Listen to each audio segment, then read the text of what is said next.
बिना भवन के चल रहे स्कूल,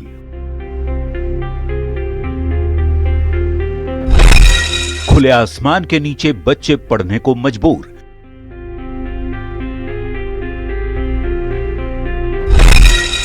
न बैठने के लिए बेंच, न शौचालय का इंतजाम। कब होगा स्कूल के भवन का निर्माण?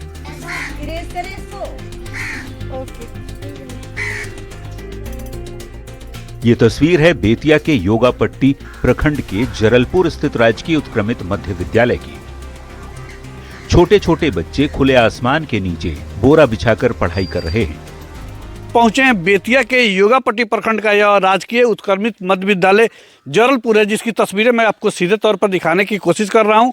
जरलपुर जो मध्य विद्यालय है, उसके बच्चे देखिए कैसे बांस के नीचे पढ़ रहे हैं। चूंकि स्कूल के लिए अब तक भवन का प्रबंध नहीं हो पाया है और भवन का जो कुछ हिस्सा मिला भी है तो वहां सरकारी स्तर पर बिल्डिंग नहीं बन पाया है।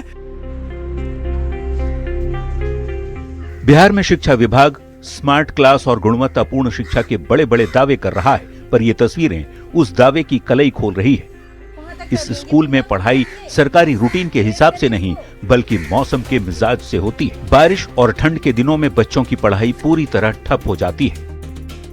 सर बारिश हो जाता है तो पढ़ाई नहीं हो पाता है। ठंडा लगता है तो क्या होता है? सर बड़ी जरूरत ठंडा लगता है। Yes sir. अभी गर्मी के दिन में भी परेशानी होता है। Yes sir. सर बारिश के करने से ले हम लोग पढ़ने नहीं जाते, सब पढ़ने हम लोग की परेशानी होती है, छुट्टी हो जाता है। Yes sir. इस स्कूल में 300 से ज्यादा छात्र छात्राएं नामांकित हैं। भवन के अभाव में बच्चों को खुले में बैठकर पढ़ना पड़ता है। स्कूल में पढ़ाने वाली शिक्षिका ज्योति चंद्र कहती हैं कि ग्रामीणों के चंदे और विकास शुल्क से एक झोपड़ी बनाई गई है, जहां 5वीं के ऊपर की कक्षा के बच्चों की पढ़ाई होती है, पर छोटे बच्चों को खुले में ही पढ़ाई करनी पड़ती है। जैसे कि जब बहुत ज़्यादा बारिश हो, धूप हो, तो हमको मल्टीपल क्लास चलाने पड़ते हैं। जैसे एक क्लास में 4th 5th को एक साथ बैठाया, 6 7 8 को एक साथ बैठाया, ऐसे बैठाना पड़ता है हमें। और इसके लिए प्लीज़ रिक्वेस्ट है गवर्नमेंट जल्दी कुछ एक्शन ले और यहाँ बिल्डिंग का काम शुरू हो।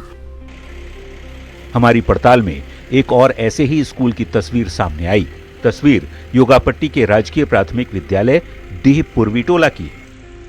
तस्वीरें देख पा रहे होंगे कि इस स्कूल की क्या स्थिति है और बच्चे धूप है और धूप में खुले आसमान के नीचे भोजन करने के लिए विवश हैं। चूँकि मजबूरी है कि विद्यालय का अपना भवन नहीं है और झोपड़ी बनाया गया है, जो 2 कमरे का जो छोटा सा झोपड़ी है, इसी झोपड़ी में विद्यालय चलता है। और यहाँ स्कूल के नाम पर स्थानीय लोगों के सहयोग से प्रधानाध्यापिका ने खुद ही एक झोपड़ी बनवाई है, जहां किसी तरह पढ़ाई कराई जा सकती है। मध्याह्न भोजन के समय बच्चे खुले आसमान के नीचे बैठकर खाना खाते हैं। हालात ऐसे हैं कि आसपास के पीपल और बांस के पेड़ों के नीचे ही कक्षाएं चलानी पड़ती हैं। सबसे बड़ी बात यह है कि विद्यालय की प्रधानाध्यापिका ने खुद ही अपनी जमीन स्कूल के लिए दान दे दी। बावजूद इसके विभाग की ओर से भवन निर्माण नहीं कराया गया। किसी तरह चला रहे हैं, कितना बार दिए। जब बारिश में परेशानी कितना होता है? तो परेशानी तो होता है सर, तो क्या करें, इसी में किसी तरह पढ़ाते हैं। बहुत परेशानी। शिक्षक तो हम लोग 3 हैं। 3 शिक्षक हैं। 3 हैं। तो अभी भवन के लिए जो जमीन भी सुने हैं आपने खुद जान? हाँ खुद दिए हैं सर। दान कर दिए? दान कर दिए हैं।